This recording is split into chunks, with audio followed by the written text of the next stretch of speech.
കണ്ണൂർ പോയി ഞങ്ങൾ പ്രസംഗിക്കുന്നത് എന്താണെന്നറിയാമോ?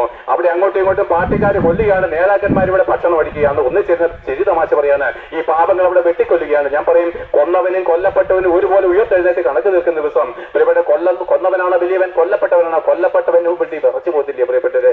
ഭയങ്കരമാണ് ന്യായവിധി, ഭയങ്കരമാണ് പാപം, ഭയങ്കരമാണ് പ്രിയപ്പെട്ടവരെ. എന്നാൽ നോക്കും, നിങ്ങൾ ഇതിനെ തള്ളി മാനസാന്തരപ്പെടുകയാണ് മരിക്കുന്നെങ്കിൽ ആ യേശുക്രിസ്തുവിന്റെ നാളിൽ നിങ്ങൾ ഉയർത്തെഴുന്നേറ്റ് യേശുക്രിസ്തുവിന്റെ സിംഹാസനത്തിന് മുമ്പിൽ നിൽക്കും.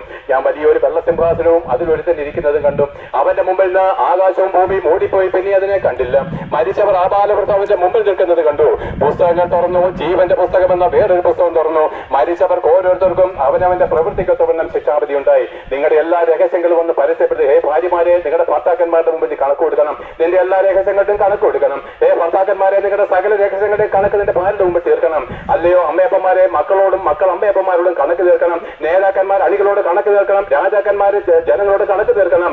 ഗവൺമെന്റ് ഉദ്യോഗസ്ഥന്മാർ ജനങ്ങളോട് കണക്ക് തീർക്കണം. നീ മേടിച്ച ഓരോ രൂപയുടെ കൈക്കൂലിക്ക് നീ കണക്ക് തീർക്കണം. നീ കൈക്കൂലിക്കും മേടിച്ചിട്ടെന്താണെന്ന് നിന്റെ തലമുറ നശിച്ചു പോയില്ലയോ? മക്കളെ സ്നേഹിക്കുന്ന ഒരുത്തം പോലും കൈക്കൂലി മേടിക്കത്തില്ല പ്രിയപ്പെട്ടെ. അവർ സത്യസന്ധതയോട് ജീവിക്കും, തലമുറ അനുഗ്രഹിക്കും. അനേക ഉദാഹരണങ്ങൾ പറയാനുണ്ട്, പക്ഷെ പ്രസംഗം ഞാൻ നിർത്തിയാണ്. ആകിയാല് അന്ന് അവൻ നമ്മളെ നരകത്തിലേക്ക് തള്ളിക്കറിഞ്ഞാല് അന്ന് ലോകമില്ല, സൂര്യനില്ല, ചന്ദ്രനില്ല, നക്ഷത്രങ്ങളില്ല, കാലമില്ല, സമയമില്ല, നിത്യത എന്ന് പറയും. ആ നിത്യമായിരിക്കും നരകത്തിലേക്ക് നമ്മൾ എറിയപ്പെട്ടാല് അയ്യോ പാവപ്പെട്ട ഇവിടുത്തെ പുരോഹിതന്മാര് കല്ലറയിൽ കുന്തരിക്കപ്പോൾ തന്നെ ഞങ്ങൾ ചെല്ലത്തില്ല പ്രിയപ്പെട്ടത്. ഞാൻ ഹിന്ദുവാനപ്പോ എന്റെ മക്കളും അനുദിനമാര് ചെയ്യുന്ന വീണ്ടാദ്യത്തിൽ നമ്മളെ കൊണ്ടുപോകാൻ കഴിയത്തില്ല. കഴിയുമായിരുന്നെങ്കിൽ യേശുക്രിസ്തു മരിച്ചത് വെറുതെ ആയിപ്പോയില്ല പ്രിയപ്പെട്ടത്.